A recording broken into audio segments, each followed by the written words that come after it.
I want to introduce our former IDE colleague. Hossein was a postdoc with us for about 1.5 years at the IDE. Then he has moved on. He's now a professor at Purdue, and he's looking at our increased ability to predict things that companies care a great deal about, such as risk and credit. Hossein, over to you.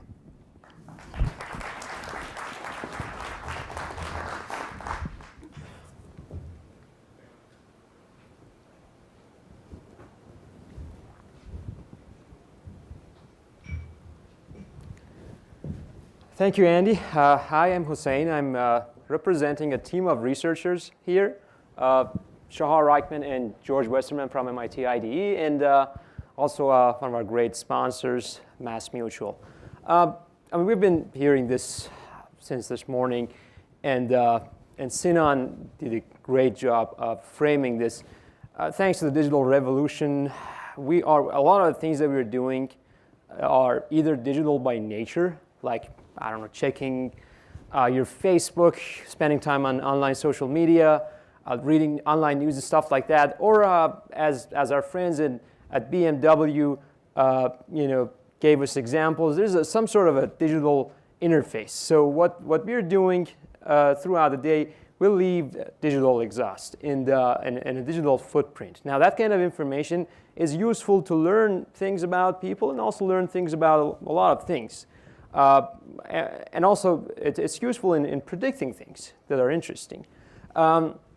People have predicted a lot of, a variety of different things using data that seems to be unrelated at first, like, predicting flu outbreak, for example. And here at the IDE, we have recognized this opportunity, and we have tried to do some of that. For example, we've built models that predict demand for different kinds of products.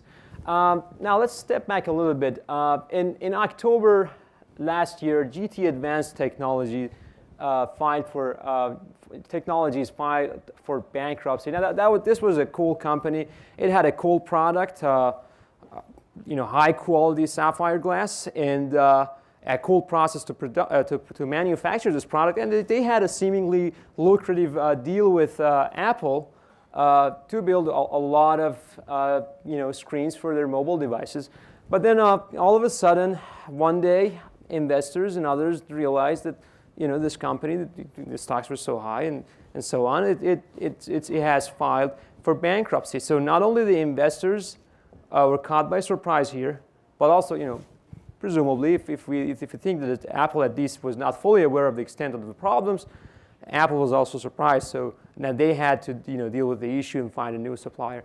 So this is just an example, and obviously an extreme example. So, but we looked at this and we looked at some other examples, and we sat down with risk experts, at our partner company, and we thought maybe we can do something about it. Maybe we can build a model that uses data.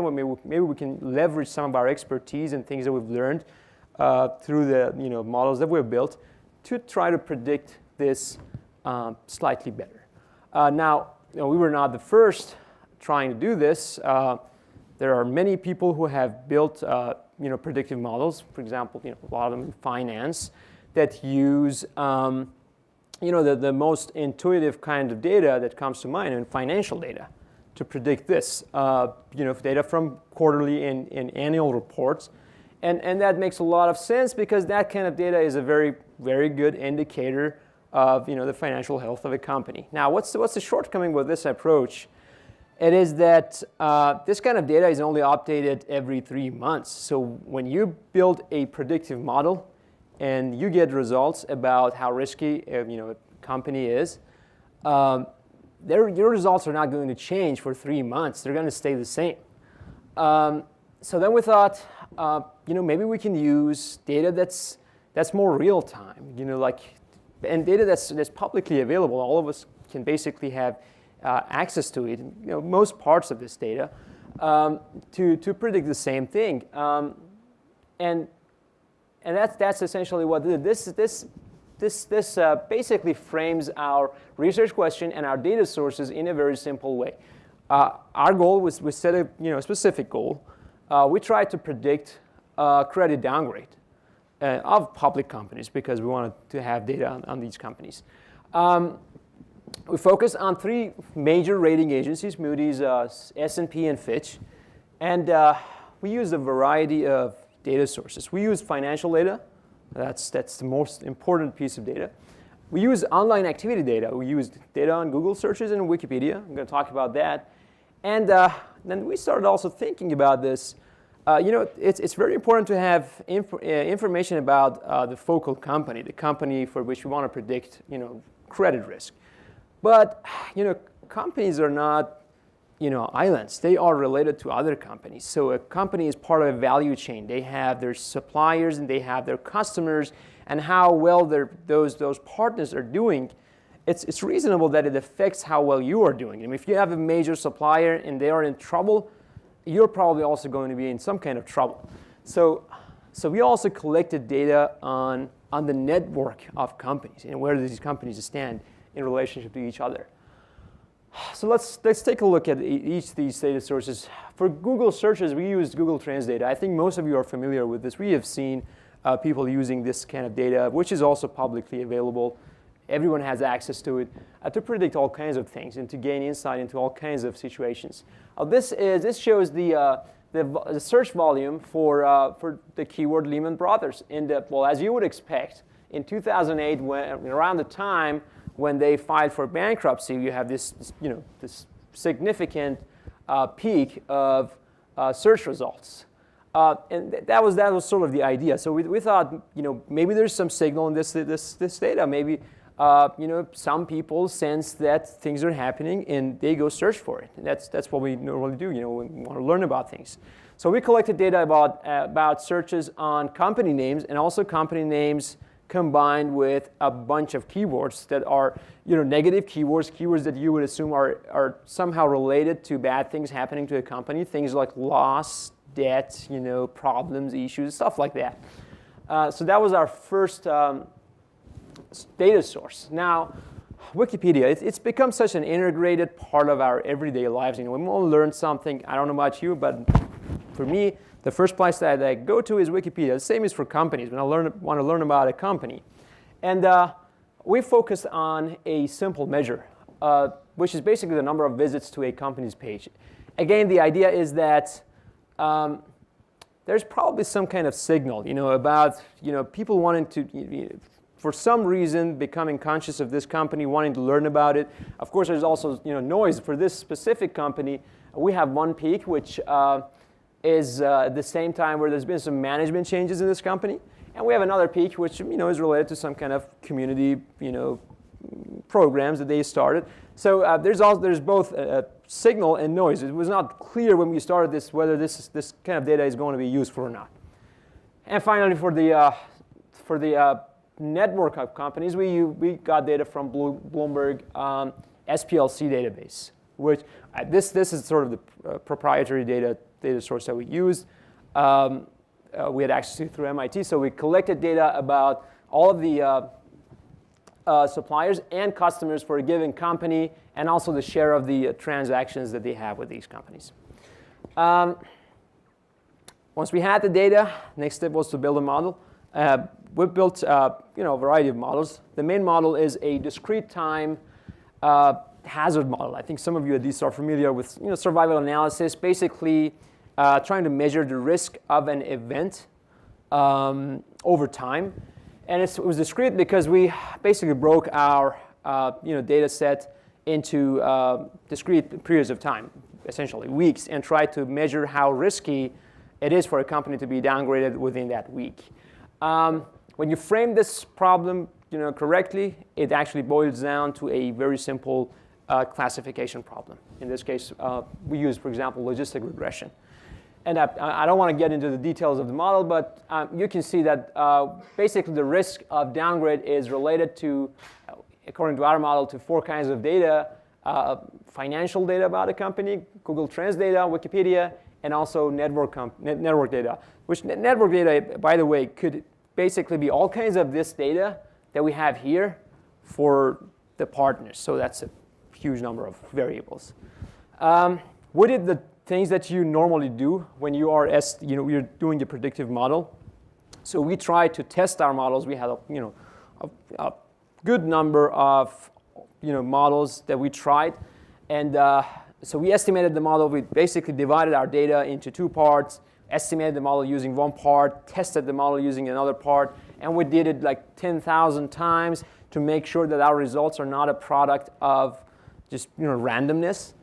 And we also used and are still using other methodologies.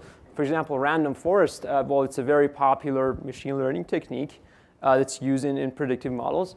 And this is a part of basically what we do for variable selection. We have two graphs here. A part of our variables are ranked according to how useful and informative they are in our predictive, according to two metrics.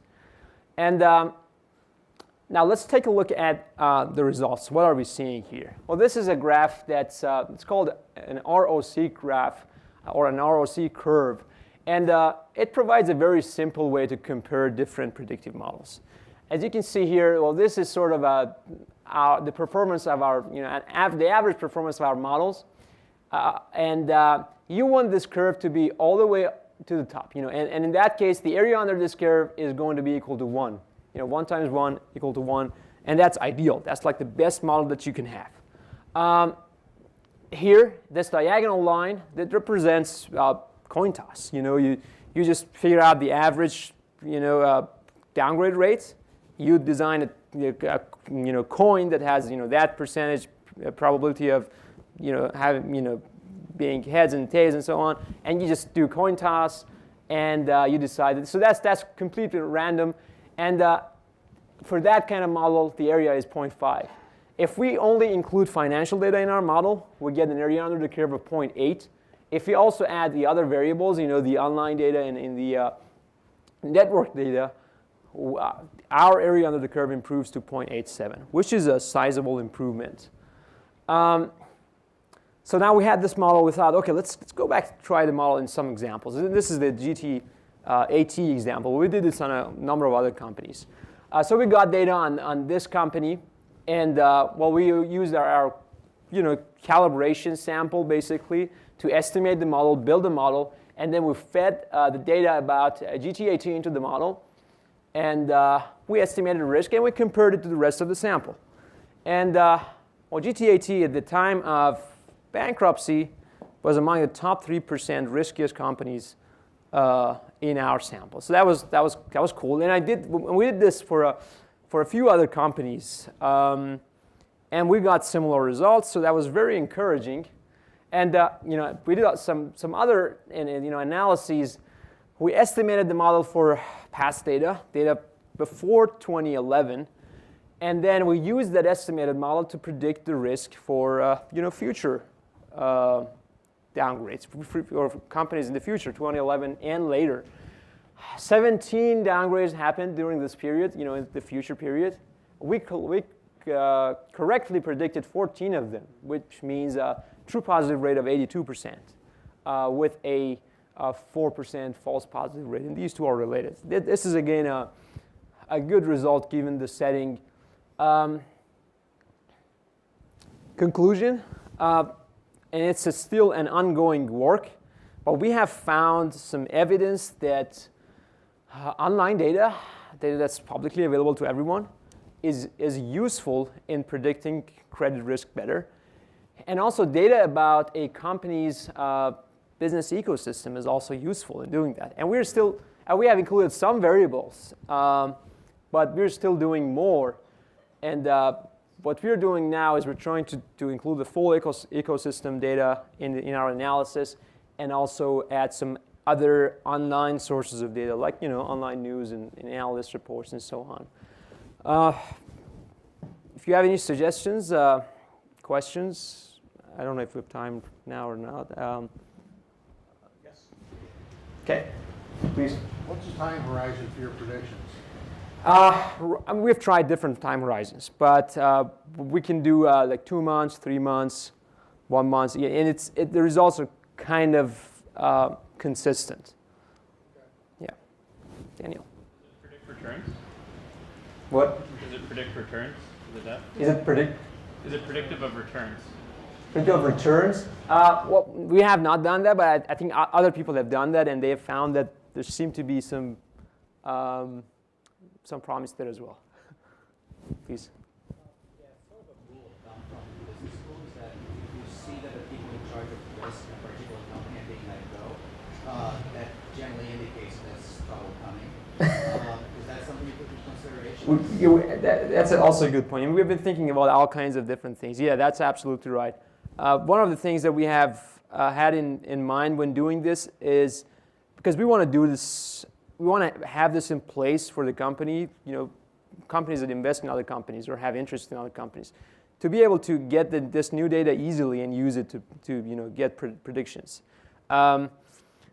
This kind of data is very easy to get. So it's sort of easy to implement. That's one of the great things about this kind of model. That sort of data is absolutely useful, but it's kind of hard to scale that, to get that kind of information about all, companies that you're interested in. So that's sort of the issue. Very good point, though. Thank you.